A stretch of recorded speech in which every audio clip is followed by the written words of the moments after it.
कैसे हैं सब लोग? उम्मीद करता हूँ सब लोग अच्छे होंगे, सुरक्षित होंगे, घर में होंगे एंड अपने एग्जाम से तैयारी बहुत अच्छे से कर रहे होंगे।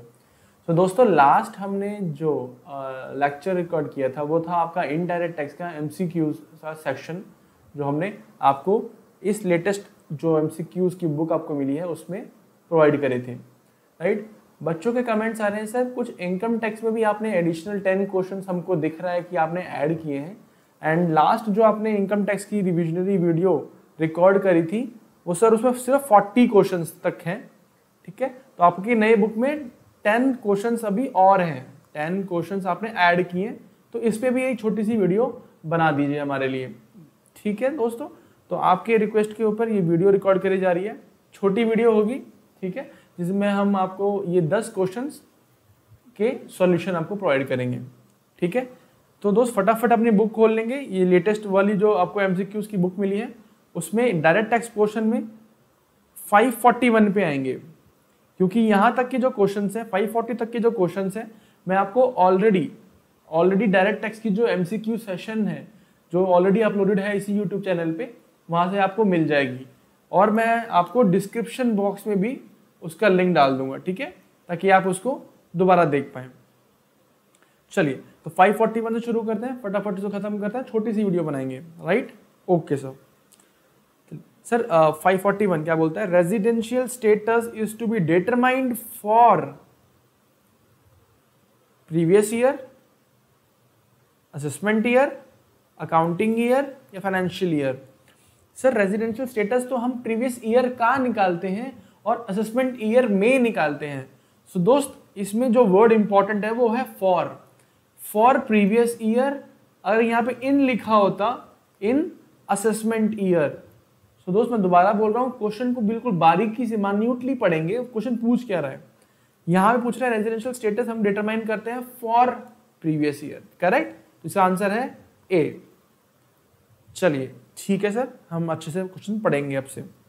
Next, income tax is sir professional tax, no. Indirect tax, no sir. Service tax, no. B direct tax. क्यों डायरेक्ट टैक्स?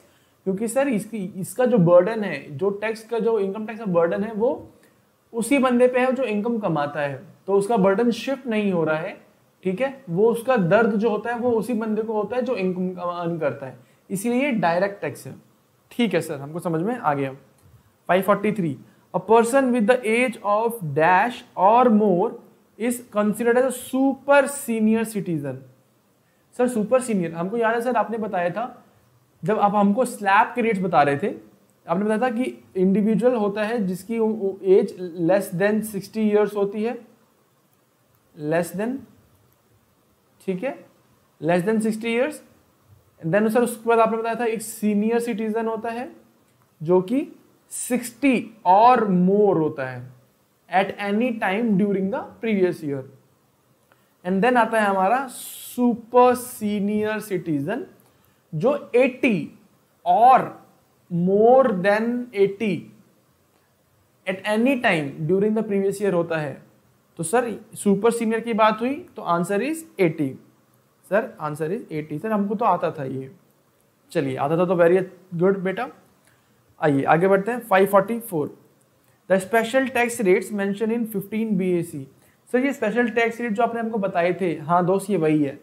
सर आपने बताया था कि 15 BAC में कुछ अलग तरीके का टैक्स निकालने का स्लैब दिए हुए हैं, जो हम बाय डिफॉल्ट यूज करते हैं वो अलग है। तो सर आपने बताया था कि ये ऑप्शनल होता है, जो भी एसएससी को बेनिफिशियल हो वो उसको ऑप्ट कर सकता है, तो दिस इज ऑप्शनल, ठीक है सर, दिस इज ऑप्शनल। आइए आगे बढ़ते हैं। 545 देखते हैं। Rebate of income tax is defined as per section. Sir rebate से सर हमको याद आया, आपने बताया था रीबेट में कि जो रेजिडेंट इंडिविजुअल्स के लिए सर ये स्कीम होती है। किसके लिए होती है? रेजिडेंट इंडिविजुअल्स के लिए रिबेट है। उसमें भी जिसकी income up to 5 lakh in the previous year होती है उसको रिबेट गवर्नमेंट देती है। रिबेट बताओ, रिबेट कौन बताएगा? सर रिबेट था 12, सर रिबेट था हमारा 12,500 और सर टैक्स पेबल, क्या था दोस्त, 12,500 और टैक्स पेबल था विच एवर इज लोअर, जो भी आएगा उतना हम उसको रिबेट देते थे। तो सर सेक्शन हमको याद आ रहा है वो 87A में था, बिल्कुल सही दोस्त, 87A में था। आइए नेक्स्ट देखते हैं 546। Assessment year is a period of 12 month commencing from dash every year. Sir previous year and assessment year, आपने ये दो कॉन्सेप्ट हमको बताए थे। आपने जिसमें हमको बताया था कि प्रीवियस ईयर जो होता है वो दो कैटेगरी के लिए निकलते हैं, उनके लिए जिनका बिजनेस फर्स्ट टाइम चल रहा है, स्टार्ट हुआ है, और वो बिजनेस जो कंटिन्यूइंग है अभी। तो सर आपने बताया था जो फर्स्ट टाइम चल रहा है उसका प्रीवियस ईयर तब से शुरू हो जाएगा जब से उसका बिजनेस शुरू हो जाएगा। जरूरी नहीं है 1 अप्रैल को बिजनेस शुरू हो सकता है मई में हो, जून में हो, जुलाई में हो, जब भी शुरू हो जाएगा उसका प्रीवियस ईयर वहां से शुरू हो जाएगा टिल नेक्स्ट 31 मार्च।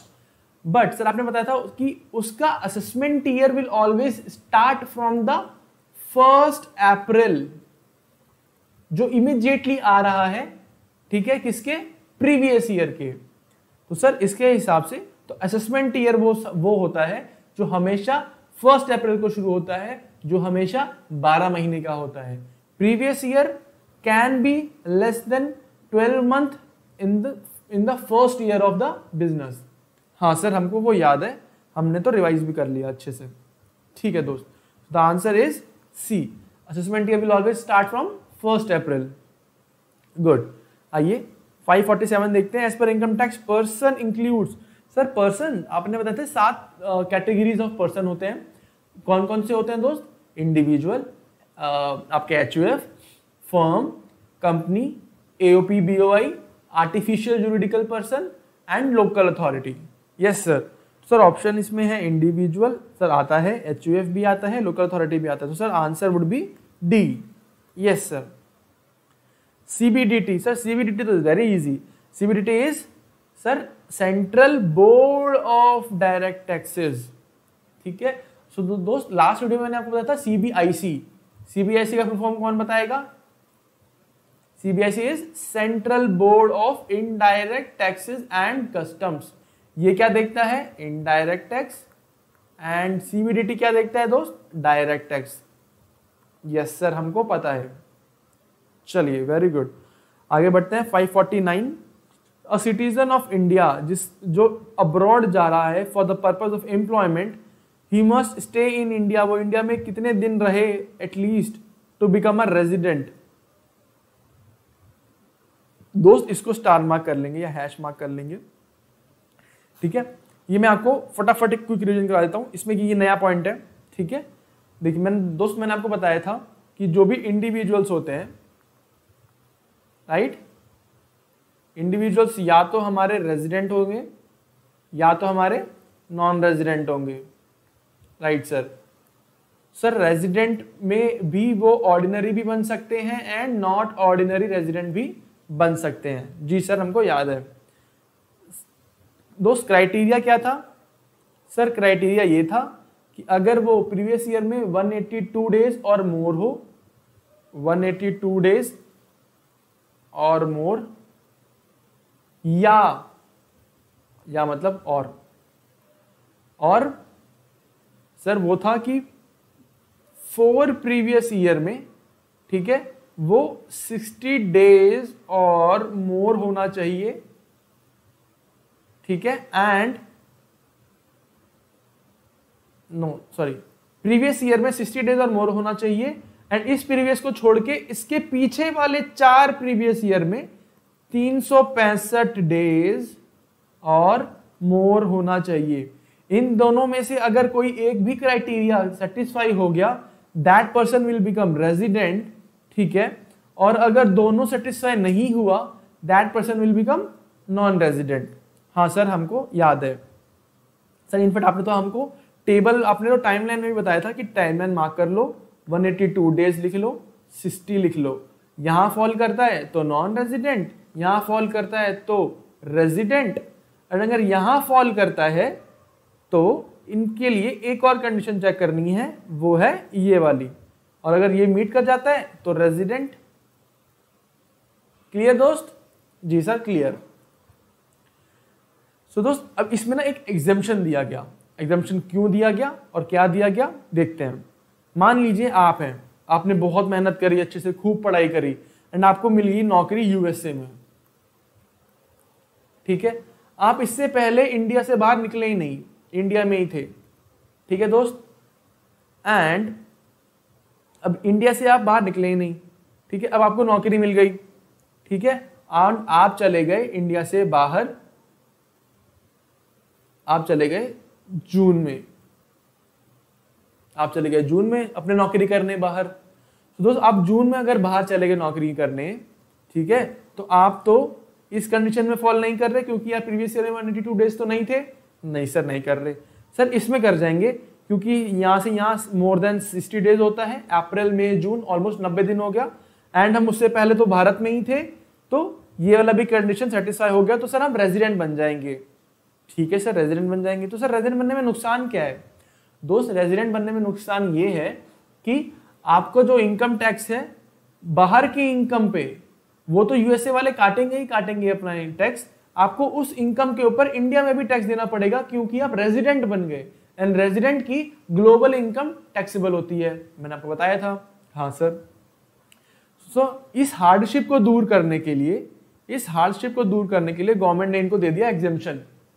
गवर्नमेंट ने बोल दिया कि जो भी पर्सन अगर इंडिया छोड़ के बाहर जा रहा है काम करने, एम्प्लॉयमेंट मिल गई उसको, एम्प्लॉयमेंट के लिए बाहर जा रहा है, उसके लिए ये जो क्राइटेरिया है that would be not applicable. तो अगर आप 182 डेज और मोर इंडिया में होते हो तो भी ओनली देन आप रेजिडेंट बनोगे। तो दोस्त, जो आपका केस था, आप जून में गए थे तो 182 डेज तो हमारा कहाँ आता है? अप्रैल मई जून जुलाई अगस्त सितंबर, समवेयर सितंबर में आता है। तो आप क्या बन गए? Non resident. एंड दोस्त, आपका जो इनकम टैक्सेबल हो था वो इंडिया में टैक्स नहीं लगेगा, तो मिल गया ना आपको एग्जेम्पशन। आपका समझ में आया? आपको बेनिफिट मिला ना इससे। जैसे ही वो कंडीशन गवर्नमेंट ने डिलीट कर दी तो वो आपको एक बेनिफिट मिल गया। वो सिर्फ एग्जेम्पशन किसके लिए है दोस्त? कंफ्यूज नहीं होना।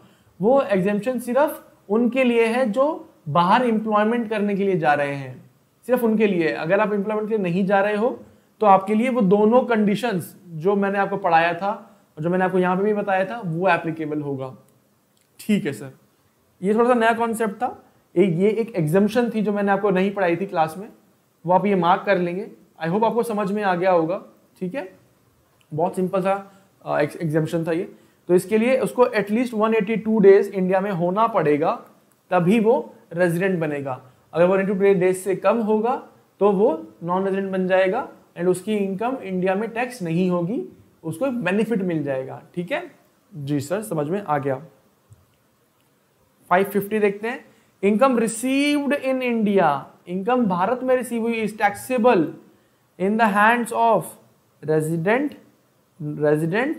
And ordinary resident, non resident and D. Sir, जो भी इनकम इंडिया में रिसीव होता है, चाहे वो रेजिडेंट हो, चाहे वो resident but not ordinary resident हो, चाहे वो रेजिडेंट एंड ऑर्डिनरी रेजिडेंट हो, चाहे ये हो, चाहे ये हो, चाहे ये हो या चाहे ये हो, भारत में जो भी इनकम आएगी वो फुल्ली टैक्सेबल है, चाहे उसका रेजिडेंशियल स्टेटस कुछ भी हो। हाँ सर। सर इसका आंसर क्या होगा? इसका आंसर दोस्त आप बताओ। Answer would be D. सारे एसएससी की इनकम कोई भी हो, आप चाहे नॉन रेजिडेंट हो चाहे रेजिडेंट हो, जो भी इनकम भारत में मिलेगी वो टैक्सेबल होनी ही होनी है। ठीक है सर। सो दोस्तों, आई होप आपको ये क्वेश्चन समझ में आ गए होंगे। सारे बहुत सिंपल थे, सिर्फ एक ही मैंने आपको नया कॉन्सेप्ट बताया है इसमें, जो ये है वो भी मैंने सिर्फ एक एग्जाम्पशन बताई है जो बहुत सिंपल है। आई होप आपको समझ में आ गया होगा। नहीं आया दोस्त तो दोबारा एक बार इसको रिपीट करके सुनिएगा, और फिर भी कुछ आपको डाउट लगता है आप कमेंट सेक्शन में लिखिए, मैं आपको उसका रिप्लाई दूंगा। ठीक है, विद दिस हमारा इनकम टैक्स का पूरा एमसीक्यू, इनडायरेक्ट टैक्स का पूरा एमसीक्यू इस यूट्यूब चैनल पे अवेलेबल है, राइट। एंड हमारा एमसीक्यू सेशन ओवर होता है। ठीक है, बच्चों की रिक्वेस्ट आ रही थी रिवीजन वीडियोस के लिए, तो दोस्तों मैं आपके लिए रिवीजन वीडियोस लाऊंगा, इनकम टैक्स का अलग एंड आपका इनडायरेक्ट टैक्सेस का अलग। ठीक है, चलिए दोस्त, अगर वीडियो अच्छी लगी हो तो लाइक करेंगे, कमेंट सेक्शन में बताएंगे, एंड कोई भी आपका जो क्वेरी हो प्लीज़ कमेंट सेक्शन में लिखिएगा, ठीक है। एंड पढ़ते रहिए, सुरक्षित रहिए, घर पे रहिए। Till then, bye bye.